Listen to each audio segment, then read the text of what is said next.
કેમ છો મિત્રો? આપણે આજે જોવાનું છે ધોરણ 10 સામાજિક વિજ્ઞાનનું 9મું ચેપ્ટર છે વન અને વન્યજીવ સંસાધન. હવે પાઠ્યપુસ્તક આધારિત જો તમે તૈયારી કરતા હોય અને એનું ઇમ્પોર્ટન્સ તો તમને ખબર જ હોય, કારણ કે કોઈ પણ તમે પાસ આઉટ થયેલા વિદ્યાર્થીઓનું સાંભળશો તો એક જ વસ્તુ કહેશે કે ભાઈ જીસીઆરટીના પુસ્તકો વાંચો. ઘણાને તો એ પણ નથી ખબર હોતી કે જીસીઆરટી એટલે શું.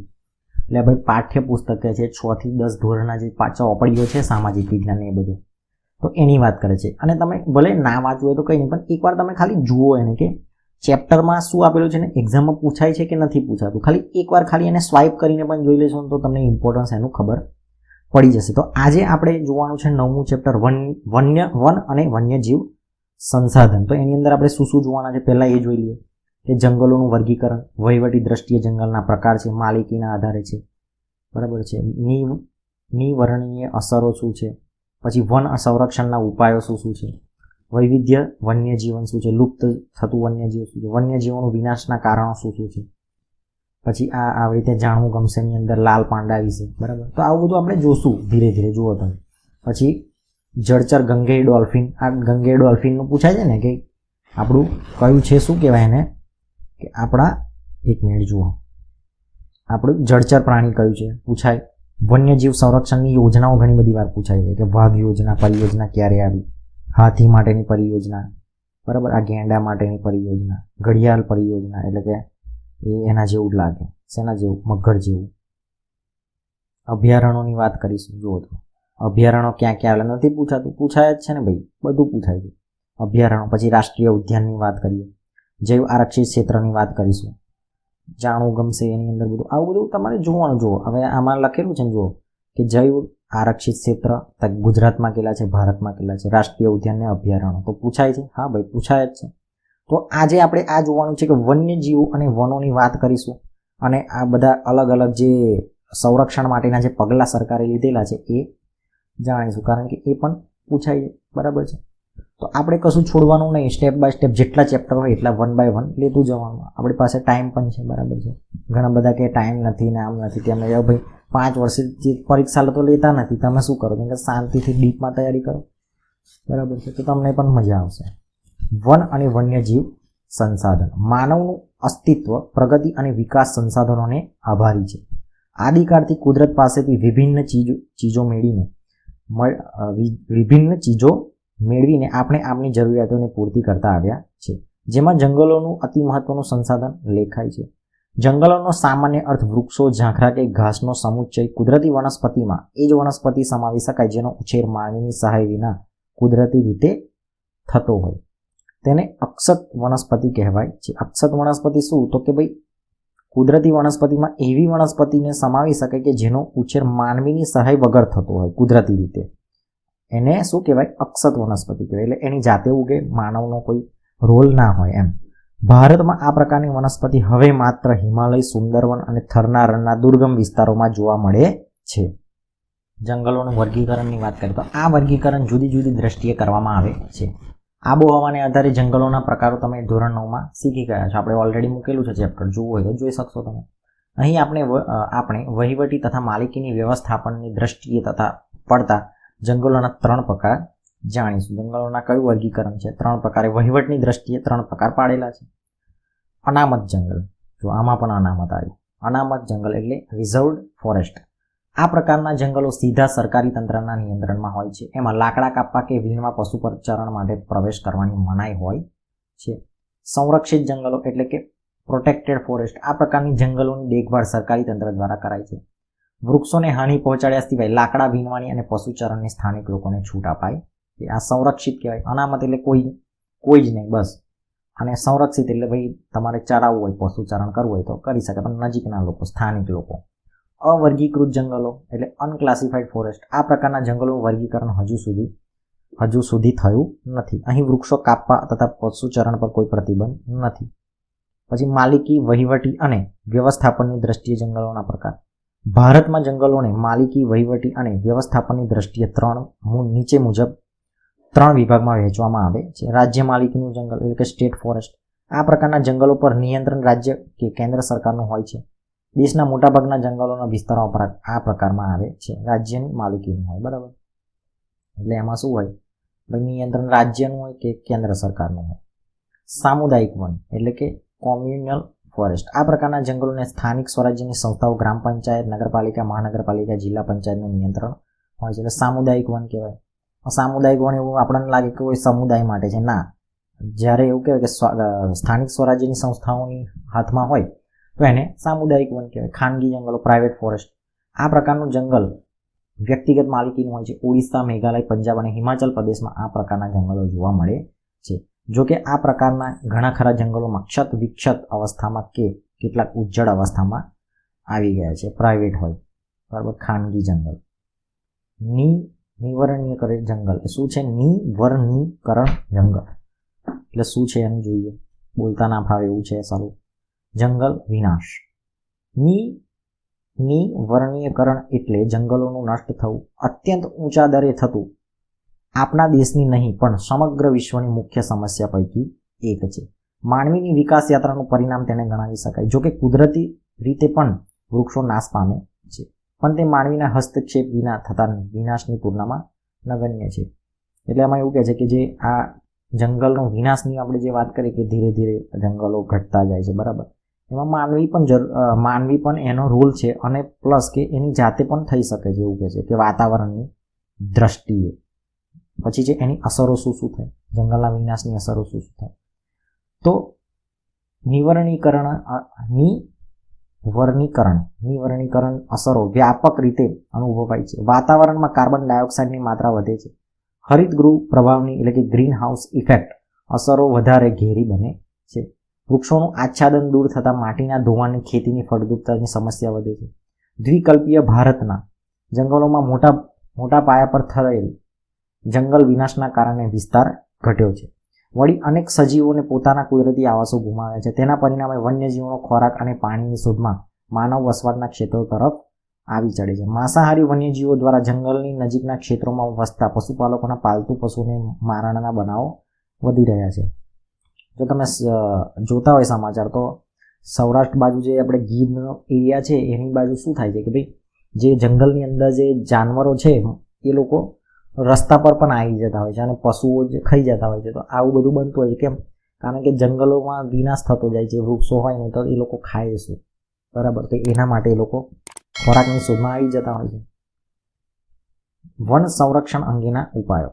લાકડા વિકલ્પે વાપરી શકાય તેવી સામગ્રી માટે સંશોધનો હાથ ધરવા જોઈએ. લાકડાને વિકલ્પે વાપરવા જોઈએ.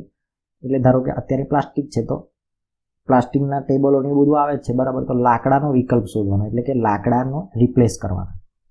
તેથી લાકડાનો વપરાશ ઘટતા વનો બચશે. જ્યાં જરૂરિયાત કે વિકાસ માટે નિર્માણ કાર્ય કરતા તે વૃક્ષો અનિવાર્યપણે કાપવા પડે તેવી જગ્યાએ નવા એ જ પ્રજાતિના વૃક્ષો વાવવા જોઈએ. અપરિપક્વ વૃક્ષો કાપવા પર સંપૂર્ણ પ્રતિબંધ મૂકવો જોઈએ.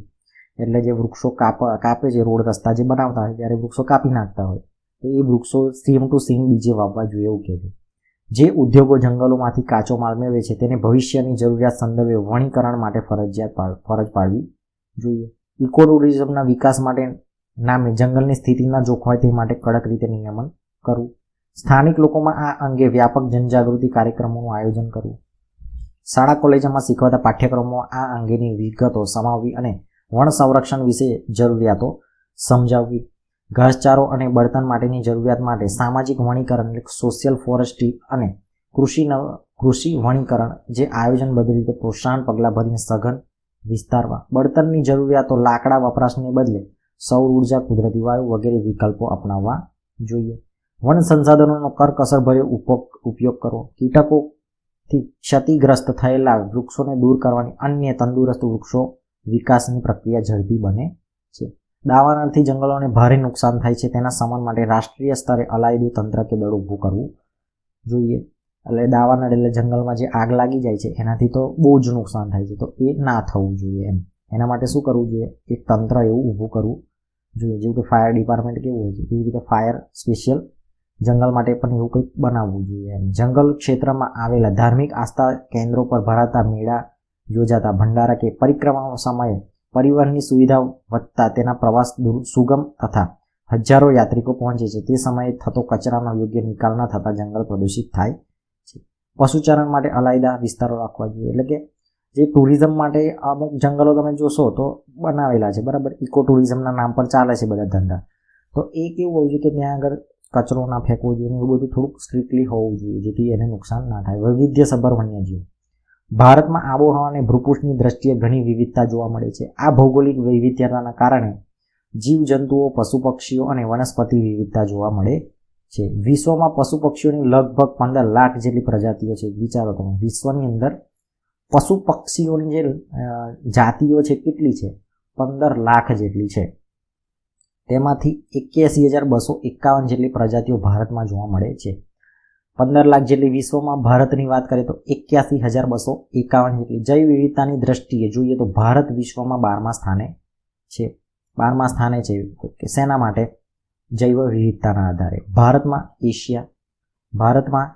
એશિયા, યુરોપ અને આફ્રિકા ત્રણેય પ્રકારના વન્યજીવો જોવા મળે છે. આફ્રિકાના ઝરખ, ચિંકારા, યુરોપિયન વરુ, જંગલી બકરીઓ અને કાશ્મીરી મૃગ, દક્ષિણ પૂર્વના એશિયાના હાથી, ગિબન, વાંદરાની એક જાત છે ગિબન એ વગેરે જોવા મળે છે. ભારતના જૈવ વિવિધતાના કાળા રંગના રીંછ, એક સિંગી ભારતીય ગેંડો, હરણ, વિવિધ પ્રકારના સાપ. મુખ્ય પક્ષીઓમાં જોઈએ તો મોર, ઘોરાડ, બાજ, કલકલિયો, સુરખાબ અને સારસ જેવા જોવા મળે છે. હિમાલયમાં ઊંચાઈ પર જોવા મળતા હિમદીપડો અને ત્યાંના શીત વનોમાં જોવા મળતું લાલ પાંડના વિશિષ્ટ પ્રાણીઓ છે. દુનિયામાં વર્તમાન સમયમાં ભારત એક એવો દેશ છે કે જેમાં વાઘ અને સિંહ તેમના કુદરતી આવાસમાં વિચરે છે. શિયાળા દરમિયાન રાજસ્થાનમાં કેવલાદેવ રાષ્ટ્રીય ઉદ્યાન અને ભરતપુરમાં અને ગુજરાતના નળ સરોવર જેવા જળપ્લાવિત વિસ્તારોમાં અસંખ્ય યાયાવર પક્ષીઓ દૂર દૂરથી શિયાળો ગાળવા આવે છે. ઓડિશાના સમુદ્ર કિનારામાં રેતીના તટે સમુદ્રી કાચબા ઈંડા મૂકવા આવે છે. ક્યાં આગળ? ઓડિશામાં. ભારતીય અજગર અને વિવિધ પ્રકારના સાપ, દક્ષિણના ગીચ વર્ષાવનોમાં રાજનાગ જોવા મળે છે. હવે લુપ્ત થતું વન્યજીવન, તો એનું જોઈએ, એમાં શું શું છે? આજે વિશ્વના અસંખ્ય વન્યજીવો વિનાશ થવાના આરે ઉભેલા છે. અસંખ્ય જીવો એવા છે કે શું છે કે વિનાશના આરે ઉભેલા છે. ગત સદીની શરૂઆતથી જ વાઘ સમગ્ર ભારતમાં જોવા મળતા હતા. તે સમયગાળામાં ગુજરાતમાં ઈડર, અંબાજી, પંચમહાલ અને ડાંગના જંગલોમાં વાઘ જોવા મળતા હતા. આજે ગુજરાતમાંથી જંગલોમાંથી વાઘ સંપૂર્ણપણે નષ્ટ થયા છે, એટલે અત્યારે વાઘ નથી જોવા મળતા.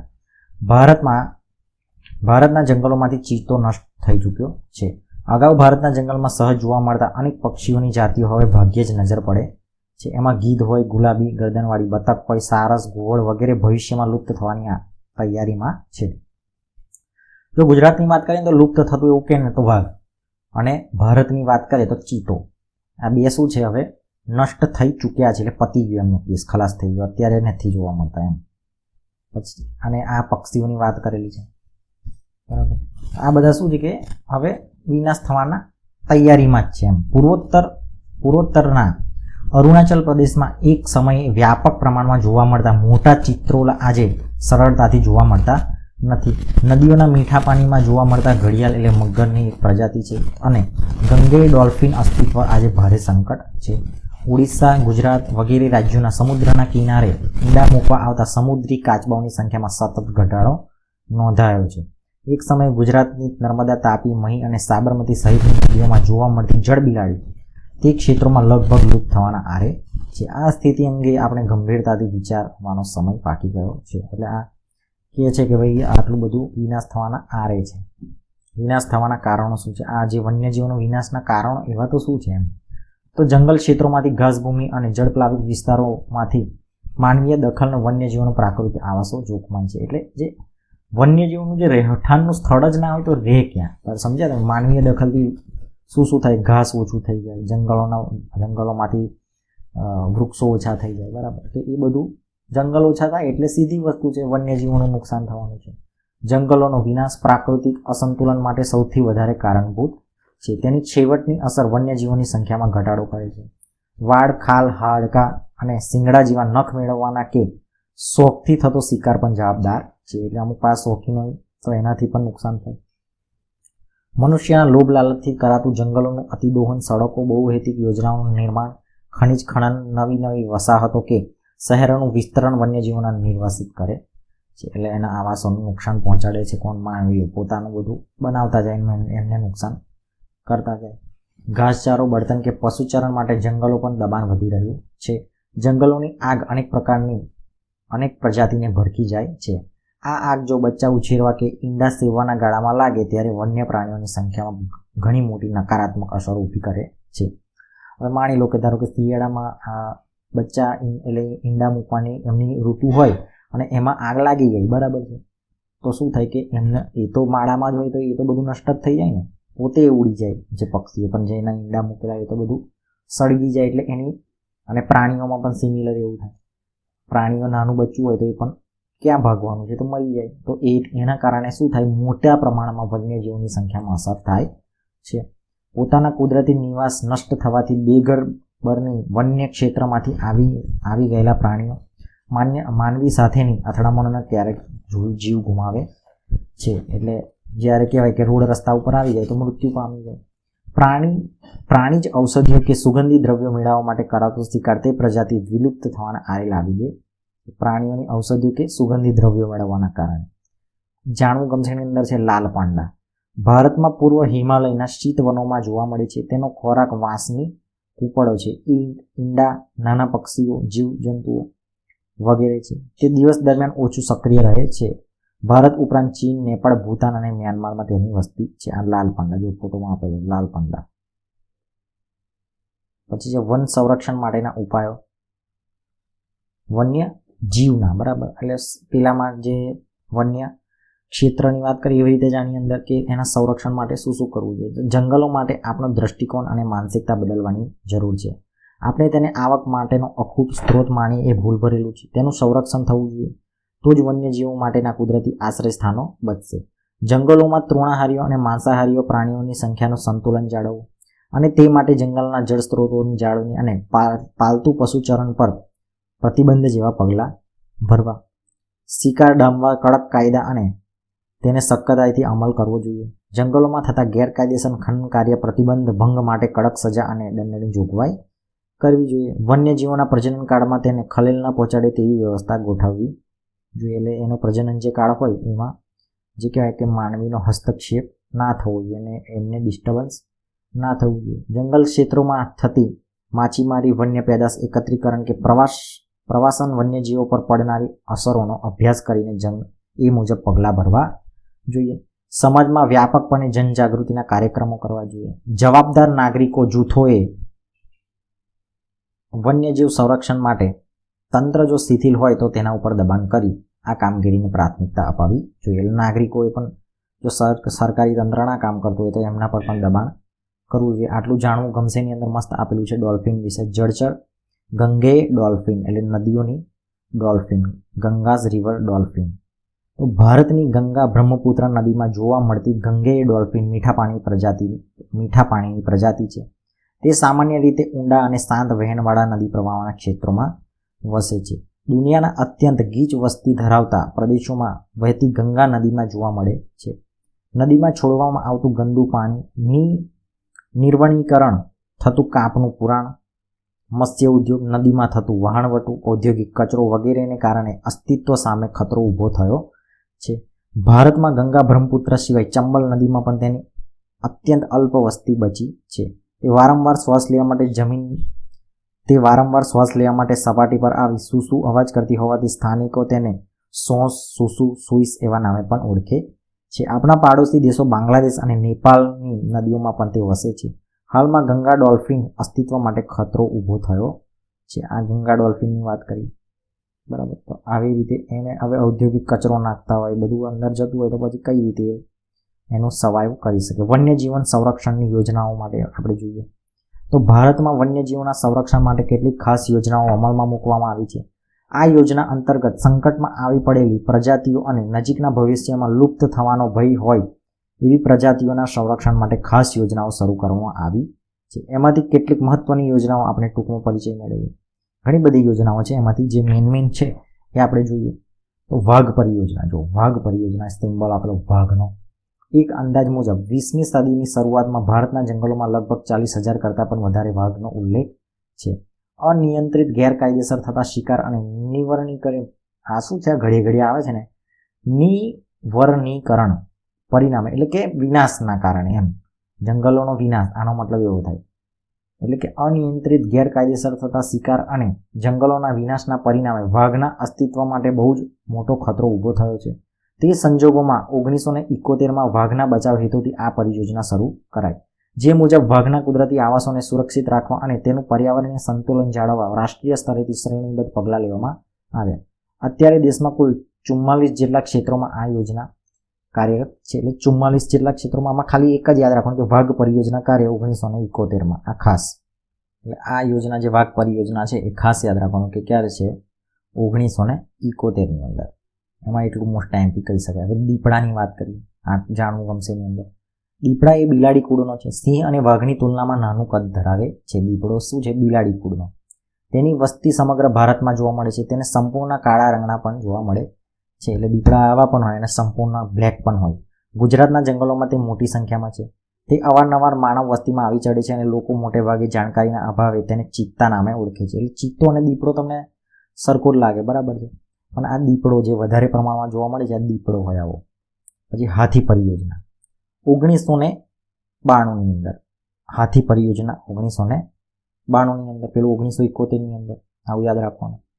1992માં આ પ્રોજેક્ટનો આરંભ કરવામાં આવ્યો હતો. એનો મુખ્ય હેતુ હાથીઓને તેના કુદરતી આવાસોમાં સંરક્ષણ આપવાનો અને તેના કુદરતી નિવાસ સ્થાનો, તેના સ્થળાંતર માર્ગો એટલે કે કોરિડોરનું સંરક્ષણ કરવું એ છે. હાલ દેશના હાથીઓ માટે 26 જેટલા આરક્ષિત સંરક્ષિત વિસ્તારો છે. આ યોજનાના અમલીકરણ બાદ જંગલોમાં હાથીઓની સંખ્યામાં વધારો થયો છે. આ ઉપરાંત આ યોજના પાલતુ હાથીઓના પાલન પોષણ માટે પણ કામગીરી કરે છે. એટલે હાથી પરિયોજના, પેલું વાઘ પરિયોજના હતી, બરાબર. પરિયોજના ખાલી એના વર્ષ ખાસ યાદ રાખવાના. 1971માં વાઘ અને 1992માં છે હાથી પરિયોજના. આટલું જાણવું ગમશે. ચિત્તાની વાત છે. ભારત, પેન લઈ લઈએ પહેલા.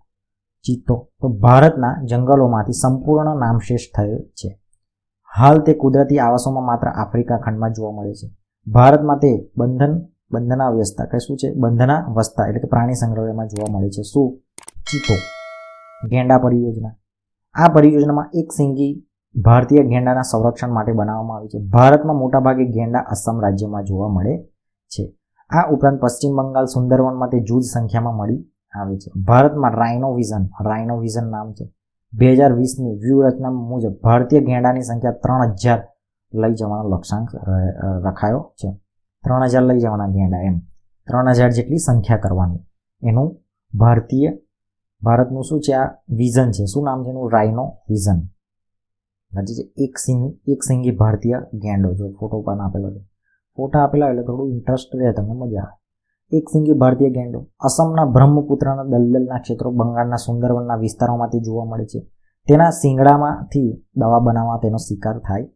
શિંગડામાંથી દવા બનાવે, શેની બનાવે ખબર નહીં. તે તૃણાહારી જીવ છે. સંરક્ષણના પ્રયાસોથી તેની સંખ્યા વધી છે. ઘડિયાળ પરિયોજના. ઘડિયાળ શું છે? મગરની એક પ્રજાતિ, આવી ચાંચવાળી હોય, ઘડિયાળ કે એને.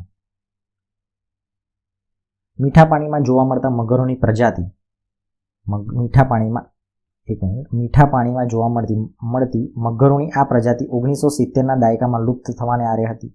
ત્યારે સરકારે સમયસર પગલાં લઈ આ પરિયોજના શરૂ કરી. ગીધ પરિયોજના. ગીધ એ કુદરતનો સફાઈ કામદાર છે. તે મૃત ઢોરોનું માંસ ખાય છે. ગીધ. ભારતમાં ગીધની કુલ 9 પ્રજાતિ જોવા મળે છે. ગીધોની સંખ્યામાં થયેલા અસાધારણ ઘટાડાને લીધે 2004માં આ યોજના શરૂ કરાઈ છે. 2004માં કઈ છે? ગીધ પરિયોજના. પછી હિમદીપડા પરિયોજના. હિમાલયમાં લગભગ 3000 મીટરની ઊંચાઈએ જોવા મળતા આ પ્રજાતિ બરફમાં રહે છે. સ્થાનિક લોકોમાં હિમદીપડાને બાબતે જાણકારી વધે અને તેના સંરક્ષણ માટે લોકો જાગૃત થાય તે હેતુથી 2000માં આ પરિયોજના શરૂ કરાય. આ ઉપરાંત કાશ્મીરી હંગુલ પરિયોજના, લાલ પાંડા પરિયોજના, મણિપુરમાં જોવા મળતા એક વિશિષ્ટ હરણની પ્રજાતિ માટે મણિપુર થામિલ પરિયોજના, ગંગા બ્રહ્મપુત્રા નદીમાં જોવા મળતી ગંગા ડોલ્ફિન માટે પરિયોજના ચાલુ કરાયેલી છે. એટલે આટલી પરિયોજના ચાલે છે. એમાં ખાસ પેલી વાઘવાળીને ગેંડાવાળીને બધી યાદ રાખવાની 2-3, જેમાં સાલ આપેલી છે. હવે અભયારણ્યો, રાષ્ટ્રીય ઉદ્યાનો અને જૈવ આરક્ષિત ક્ષેત્રો.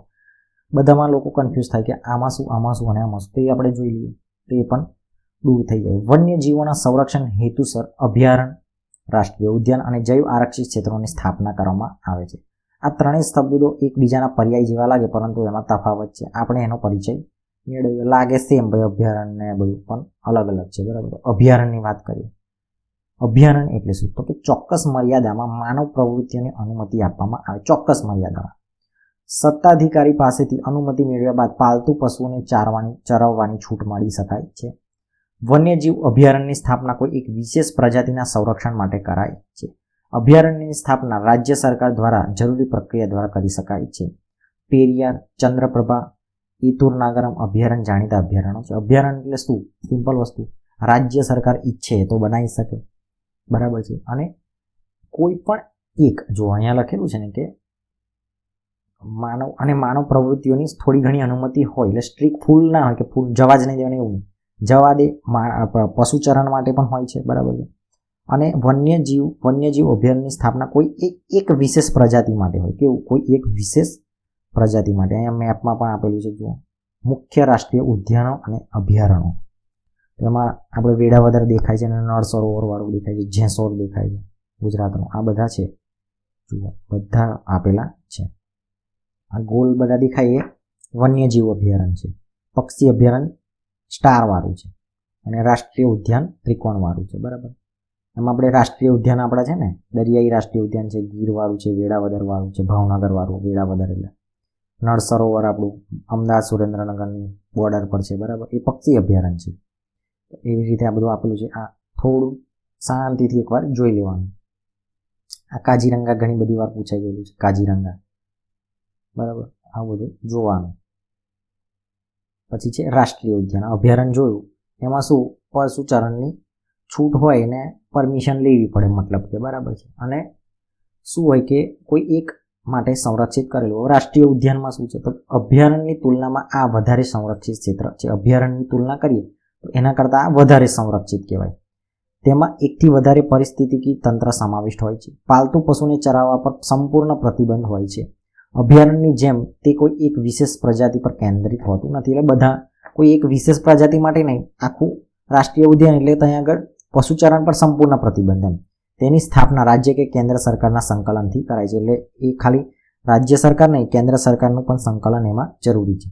કાજીરંગા, કોર્બેટ, વેળાવદર, દરિયાઈ રાષ્ટ્રીય ઉદ્યાન, ગીર, દચીગામ અને વગેરે અગત્યના ઉદ્યાનો છે. આની વાત કરેલી છે. પછી છે જૈવ આરક્ષિત ક્ષેત્રો. જૈવ આરક્ષિત ક્ષેત્રો એટલે શું? કે તેની રચના આંતરરાષ્ટ્રીય માપદંડો અનુસાર થાય છે. જે તે ક્ષેત્રની પ્રાકૃતિક અને સાંસ્કૃતિક વિવિધતાના સંરક્ષણ કરવાનો હેતુ છે. તે ક્ષેત્રમાં થતી બધી જ વનસ્પતિ, જીવજંતુ, જમીન ઉપરાંત ત્યાંના વસતા માનવ સમુદાય જીવનશૈલીનું પણ સંરક્ષણ કરાય છે. ત્યાં જૈવ વિવિધતા બાબતે સંશોધન અને પ્રશિક્ષણ માટે ખાસ સવલતો ઊભી કરાય છે. આ પ્રકારની ઘોષિત વિસ્તારમાં તમામ પ્રકારની બહારની માનવીય ગતિવિધિઓ સંપૂર્ણપણે પ્રતિબંધ હોય છે. એટલે સંપૂર્ણપણે પ્રતિબંધ માનવી અંદર જોઈએ જ નહીં. આ ક્ષેત્રનો સરેરાશ વિસ્તાર એકંદરે 5000 ચોરસ કિલોમીટરથી મોટો હોય છે. નીલગિરી, મન્નારની ખાડી, ગ્રેટ નિકોબાર, સુંદરવન, પંચમઢી વગેરે દેશના મહત્વના જૈવ આરક્ષિત ક્ષેત્રો ગણાય છે. ગુજરાતના કચ્છના રણની વિશિષ્ટ પરિસ્થિતિના સંરક્ષણ હેતુથી 2008ની સાલમાં તેને જૈવ આરક્ષિત ક્ષેત્ર ઘોષિત કર્યું છે. કોને? કચ્છના રણની એક વિશિષ્ટ પરિસ્થિતિ અનુસાર એક જગ્યા ત્યાંની જૈવ આરક્ષિત ક્ષેત્રની અંદર કરેલી છે, એવું કહે છે. હવે આપણે જાણવું ગમશે એની અંદર છે કે ભાઈ ભારતની અંદર અને ગુજરાતની અંદર આ ખાસ યાદ રાખવાનું કે આપણે જૈવ આરક્ષિત ક્ષેત્રો કેટલા છે? ગુજરાતમાં ખાલી 1 છે અને ભારતમાં 18 છે. રાષ્ટ્રીય ઉદ્યાન કેટલા છે?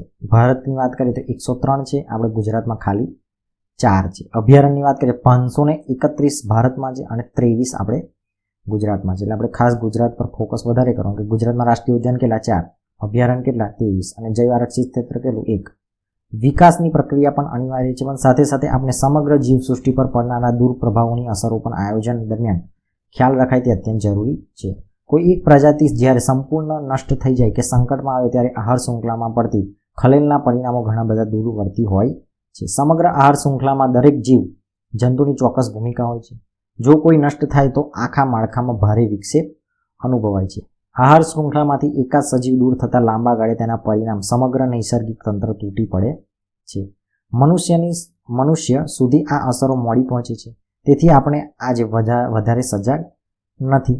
જે પર્યાવરણીય સંકટો આપણે સામનો કરી રહ્યા છીએ જે દાયકા સુધી પૂર્વ સેવેલી બેકાળજીનું પરિણામ છે. આવતીકાલે ઉજળી બનાવવા આયોજનબદ્ધ વિકાસ કરીશું તો વાંધો નહીં આવે. પર્યાવરણ સાથે મૈત્રીપૂર્વક વ્યવહાર આપણી તાતી જરૂરિયાત છે. આજની તાતી જરૂરિયાત એ છે કે ભાઈ આ બધું પણ સંરક્ષિત કરવું પડે. આટલું જાણવું ગમશે ની અંદર છે હેણોતરો. આ હેણોતરો બિલાડી જેવો લાગે તો હેણોતરો કહે ને. આ પ્રાણી શુષ્ક અને અર્ધ શુષ્ક વિસ્તારોમાં ખાસ યુક્ત જંગલો અને ઘાસભૂમિ રણ પ્રદેશ કે અર્ધ રણમાં જોવા મળે છે. ગુજરાતના કચ્છ જિલ્લાના નાના અને મોટા રણમાં બન્ની અને નારાયણ સરોવરના અભયારણ્યમાં તેની વસ્તી છે. શિયાળથી થોડું ઊંચું, ભરાવદાર, ગોળ મોઢું અને ઊંચા કાનથી તે ઓળખી શકાય છે. નાના કદના પક્ષીઓ અને પ્રાણીઓનો તે શિકાર કરે છે. તેના પદચિહ્નો પરથી તેની ઉપસ્થિતિ જાણી શકાય છે. એટલે આને હેણોતરો કે ક્યાં ક્યાં જોવા મળે છે, તો ગુજરાતના કચ્છના નાના અને મોટા રણમાં જોવા મળે છે અને બન્ની અને નારાયણ સરોવરની આજુબાજુ જોવા મળે છે. જાણવું ગમશેની અંદર બીજું એક વસ્તુ આપેલું છે, ભૂંડ જેવું કેવું છે, આને ડુગાંગ કે ડુગાંગ. આ એક વિશિષ્ટ જળચર છે. ભારતની પશ્ચિમી સમુદ્ર કિનારે કચ્છના અખાતમાં તે હાલ અત્યંત જૂજ સંખ્યામાં જોવા મળે છે. આ ક્ષેત્રો ઉપરાંત તેની વસ્તી આફ્રિકાના પૂર્વ કિનારા, દક્ષિણ પૂર્વ એશિયાના સમુદ્ર કિનારે અને ઓસ્ટ્રેલિયાના ઉત્તર કિનારે જોવા મળે છે. તેનો મુખ્ય ખોરાક સમુદ્રી ઘાસ અને વનસ્પતિ છે, પણ કવચિત તે જળચરોનો આહાર પણ કરે છે. તેના માંસ અને તેની ચરબી તેલ મેળવવા માટે તેનો શિકાર ખૂબ જ કરવામાં આવ્યો. એ સમયે ડુગાંગ ગુજરાતના તેમજ ખાસ કરીને સૌરાષ્ટ્રના કિનારે જોવા મળતા હતા. આજે તે જવલ્લે જોવા મળે છે અને ડુગાંગ કહેવાય. તો જોયું મિત્રો, આપણે આ ચેપ્ટરની અંદર જંગલોની વાત કરી, પ્લસ કે આપણે વન્યજીવોની વાત કરી, એના જે અલગ અલગ સંરક્ષણ માટે જે સરકારે પગલાં ભરેલા છે એની વાત કરી, અભયારણ્ય શું છે, વન્ય આરક્ષિત ક્ષેત્ર શું છે એની બધી વાત કરી, પરિયોજનાની વાત કરી. તો આ બધું એક્ઝામની અંદર પૂછાય છે.